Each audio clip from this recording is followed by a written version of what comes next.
Hello, Internet. It's Daniel Driving Dragons. Once again, underneath the 280ZX, getting the oil pan removed and working on that oil pan gasket, slave cylinder, and a few other things, which are coming up in the next several videos. Today, we are here to talk about a kind of a year in review of Woketards of the Coast. Wizards of the Coast failures for 2023. Just not an all-inclusive list because, I mean, they couldn't shoot themselves in the foot more if they had shotgun shoes that went off every step. But these are some of the bigger ones. Not in any particular order.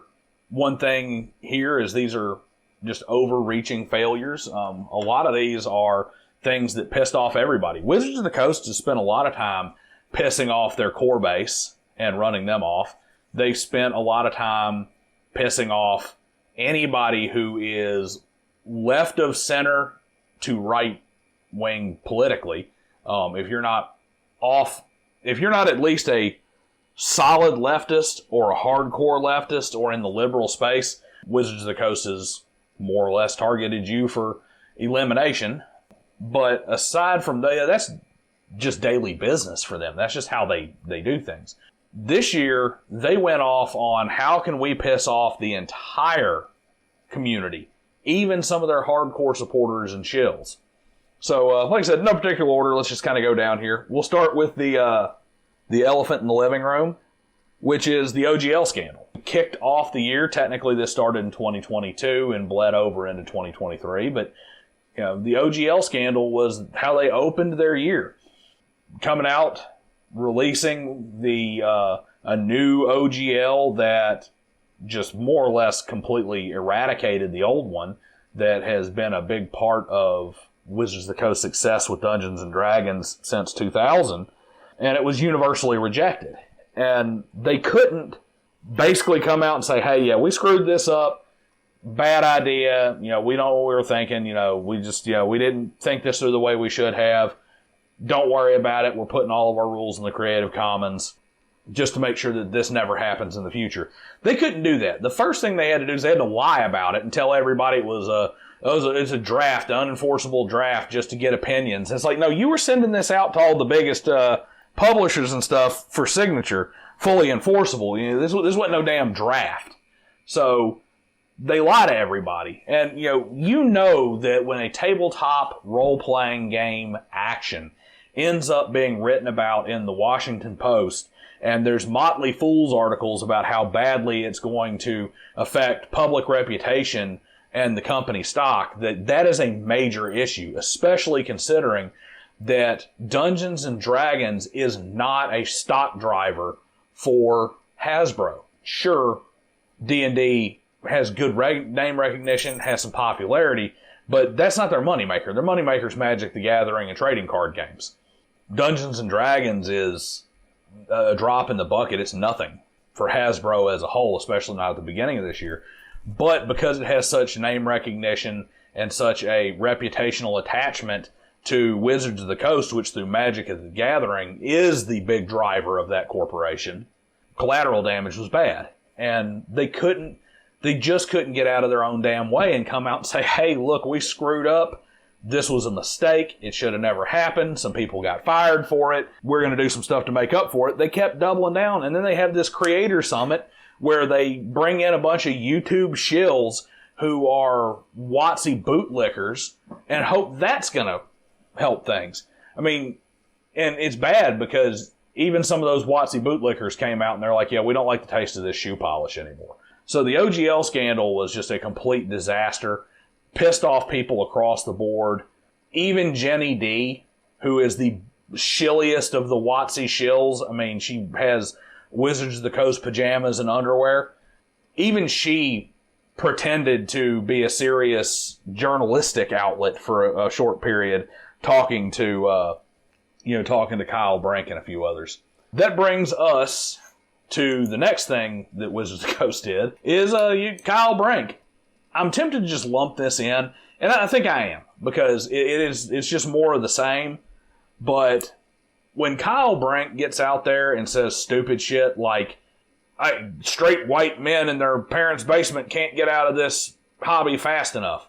Well, first off, I hate to tell you this, old Kyle, but the straight white men who were playing Dungeons and Dragons in their parents' basements in the 70s and 80s and 90s and whatnot are now all grown straight white men with families, with children that they teach to play Dungeons and Dragons, with good salaries and long-standing jobs and disposable income to buy Wizards of the Coast products that they now will, of course, use to buy Troll Lord game products or independent creator products or basically anybody except WOTC products because you decided to whip it out and piss in the Wheaties. And this is not the same thing. They did this on the Wizards, on the side of Magic the Gathering too, with some of their, the woke nonsense that they filtered in. They did this with the deck of many things, pumping in all the pandering and trying to pretend like they're, Gary Gygax had a autistic character in the very first Dungeons and Dragons module ever printed, yet they want to turn around and say, first ever openly autistic character, just to try and pander, quietly rewriting a lot of the source books and whatnot to quote-unquote remove problematic language. Just the same typical crap, but they double down on it, and a lot of their doubling down on it, I think, comes from the fact that they're desperate to get that highly offended anti-capitalist base of Jenny D's back that they pissed off with the OGL and some of their earlier stuff. Next on the list is the Pinkertons Magic the Gathering thing. They make a mistake. They accidentally send out some unreleased Magic cards to a YouTuber for review. He opens them on camera. Holy shit, these are not supposed to be out yet. These are unreleased. These are not due for release for months. They're not supposed to be out yet. What does Wizards do? They send goons. That's what they do. They send goons. Guys with trench coats and fedoras and Tommy guns and say, "Shay here, gonna get you some concrete shoes." Basically, mobsters with PI badges that they send out to intimidate, threaten, and just intimidate this man and his family for no reason. Just stupidity of the absolute highest order. Take note, folks. Just going to go ahead and put this out here for you. If you are facing some kind of corporate scandal or you have a fuck up of this magnitude and you accidentally sent your pre-release stuff to some YouTuber and he's kind of put it out there, the way you handle this is a nice young lady from Wizards of the Coast shows up and she's got a super sweet personality and she is the least offensive and least intimidating person in the world. And she shows up and she says, "Gee, I sure would love it if you would take this video down. You're a real big part of the community. And I tell you what we're going to do. We're going to bolster your YouTube channel with some special releases. We're going to give you some stuff 2 to 3 days ahead of time that you can talk about and you can release. So you'll have this cutting edge content. By the way, we got a whole truckload of swag back here for you and we're going to cut you a check. Please give us those cards back. We're going to replace them with the stuff you were supposed to get, plus some, and a whole bunch of stuff. By the way, here's some Power 9. And it goes away. But instead you send goons and you make yourselves look like a bunch of Chicagoland gangster thugs. Just stupid shit. Next up on the Wizards of the Coast 2023 Botch-O-Rama. Ended the year with 1,100 layoffs. Yes, they absolutely had to happen. Yes, they are just part of normal business. But they're also because of all this other crap that Wizards of the Coast screwed up. And it doesn't help anything when you have sizable executive bonuses, whether they are the smallest of the sizable bonuses or not, but then you're also laying off 1,100 people. That's a problem. But it didn't make the list just because of this. It's like, hey, we made a bunch of screw-ups, and because of it, we're going to have to bite the bullet and do these layoffs because that's what the company needs. Fine. Honestly, I think the layoffs would have happened either way because they're pivoting towards a licensing model where they don't want to produce the crap themselves. They want to license all the IP out and have other people take the risk of producing the material and putting it on the shelves. But the mistake comes in the fact of who they decided to fire. When you start looking at who's in the list of people to fire, and no, I'm not about to have some socialism crybaby fest here where I whine and cry about they should have fired the executives. What I'm going to say is they keep people like McKenzie, they keep people like Brink, they keep these meaningless, do-nothing diversity hires with no talent, who have no history in the game, who don't have the credentials necessary to be what they need, and they fire game designers with years of experience, people who really intricately know how the system works, the people who can truly create more content that can be sold, and instead they keep the whiny nut jobs that do nothing but cause more problems. So you fired 1,100 people, and you couldn't even get that right. Next up on the list is, along those lines, the deck of many failures. The deck of many failures. Let's take a cultural cornerstone of our IP, something that was originally created by the man who started it all, Gary Gygax, something that holds a special place in a lot of gamers' hearts and memories, and let's reproduce it. Let's put a huge price tag on it.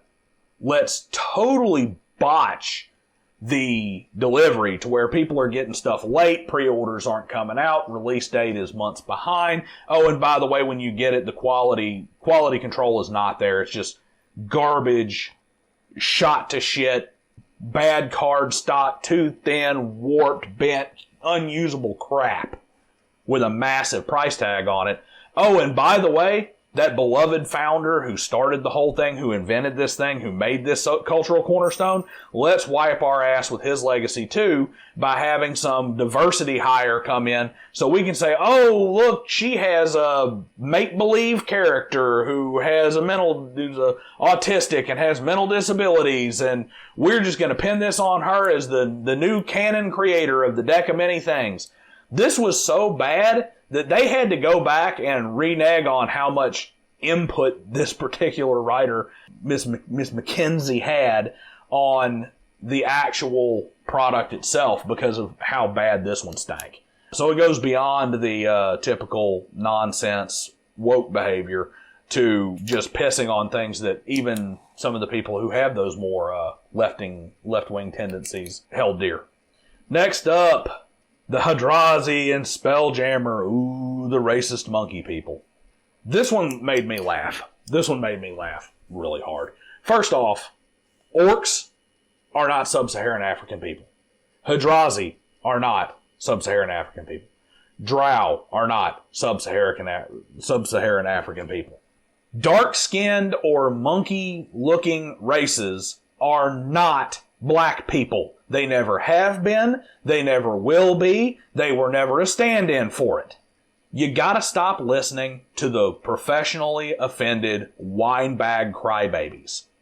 But the funny thing about this is you could have cut and pasted the 2E or the 3.5E description of the Hadrazi, and it probably would have been okay, but because WOTC couldn't help themselves and attempted to turn it into some Dutch slave trade triumph story, rising and coming up and coming from the ashes and overcoming the great adversity story that they tried to make the Hadrazi, they literally turned it into something that was racist, and they pissed everybody off, and they had to backpedal on that too. So, I mean, Jesus Christ, Wizards of the Coast, you can't even be a pandering DEI leftist right. So, now that I've done some busting on our more liberal people, let's go ahead and turn to some stuff that irritates a lot of people, but for the most part, this is going to be something that the right-wing folks don't care that much about, but the leftists certainly do. And that is their AI art scandal. Let's start using AI art. We're not going to use AI art, and we're going to put AI art in our books. I personally don't care about AI art. I think it's a great thing. I think it'll help make less expensive products in the future and more availability. I think it's actually really good for independent creators. However, when you tell your customer base, Scouts honor, no crossed fingers, we promise we don't use AI art, and then you put out your D&D books with AI art, it's going to blow up in your damn face. Especially when you, once again, can Wizards come out and do the simple thing and just say, hey, we used AI generators for some brainstorming.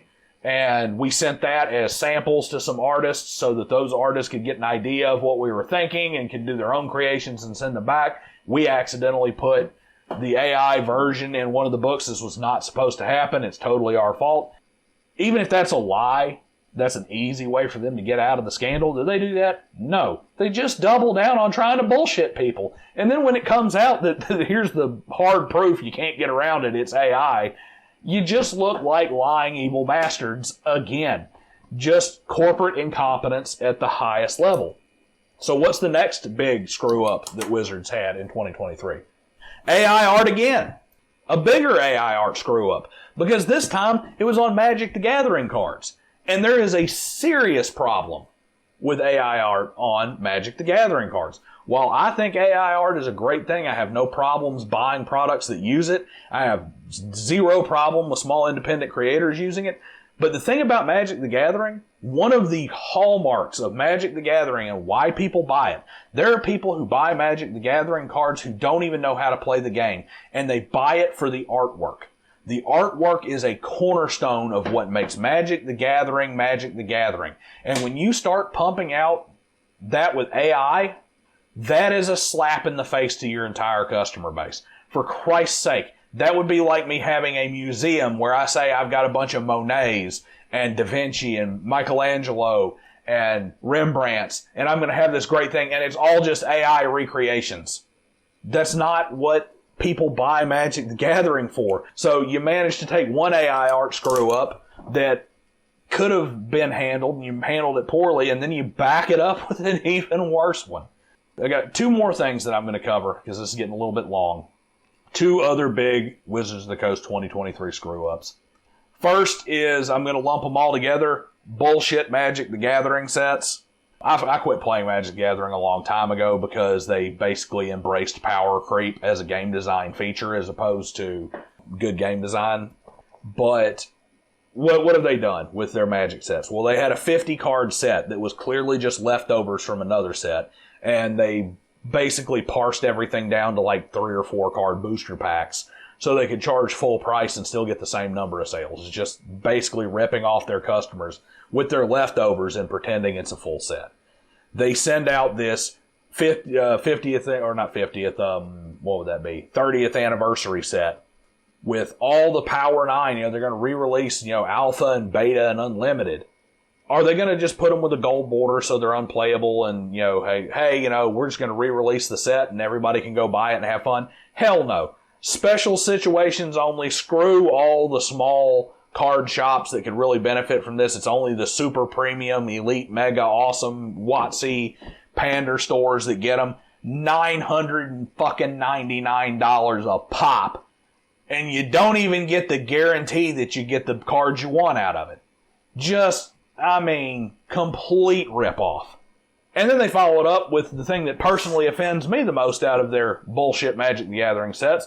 Let's do Lord of the Rings, and let's make design decisions, art decisions, and other things like Fat Goldberry, Black Aragorn, and other stupid shit to pander to our DEI base. Things that have Christopher Tolkien and J.R.R. Tolkien spinning so fast in their graves they could solve all the power needs of the world. We would be a Kardashev 1 civilization just by hooking a turbine up to Christopher and John Tolkien after the bullshit that Wizards of the Coast pulled with this set. And that brings me to the very last thing in this angry rant of the stupid shit Wizards of the Coast did in 2023. And that is, I'm just going to call it Digital Force. Going along with what I said before about how Wizards of the Coast is moving more and more towards a IP licensing model. They don't want to actually produce product. What they really want to do is they want to sell the idea, they want to sell the name and the IP to other people to produce the products. They don't want to have anything physical. And that has been the move towards we're going to pre-release everything as a PDF and jack up the price of physical books. That has been we're going to try and push everybody to VTTs. That has been we need to monetize the player base by charging the monthly fee type thing, make it a subscription service. Even in Magic the Gathering, which is a collectible card game where I want to collect cards, a harder push for the app version Magic the Gathering arena type stuff, and the elimination of the judges school for Magic the Gathering tournaments, which is really all that is, hey, we're trying to shut down the in-person at the card shop across the table play of Magic the Gathering and try and move all of our competitive block into virtual play. Their obsession with trying to move everything into a low-cost digital platform so they can monetize people through things like monthly subscription fees and loot boxes and loot crates, for lack of a better term, microtransactions and that kind of bullshit, along with their ability to go back and retroactively change the stuff you have, or simply decide that you are no longer an owner of a D&D book, you are now a renter, which is fantastic, because if you think about it, what's the cry that you get right now? They can't take away my 3.5 book, they can't take away my TSR books, I can always play the old edition. Well, guess what? That's going away for the future of the hobby, because all the new players who are like, there's not going to be any, man, I can always go back and play my one D&D books. They can't take, deleted. Resub and get my new 7th edition books? Damn. They took away all the stuff that I bought I get some in-store credit that can go towards my 7th edition books. I bought 5,000 one D&D books or 6th edition books, and out of those 5,000, I can get the core books for free on the new 7th edition. But they deleted their service is ending January 1st, 2025 on 5th edition. All your D&D Beyond stuff just got deleted. Welcome to the new world of Wizards of the Digital Coast. That's what I've got. What did I miss? What scandals should have been on this list where Wizards I've never seen anybody screw the pooch as bad as Wizards of the Coast in 2023. This was an epic year of epic failures, and I just want to hear what you have to say. What did I miss? Let me know in the comment section below. I'll talk to you guys next time.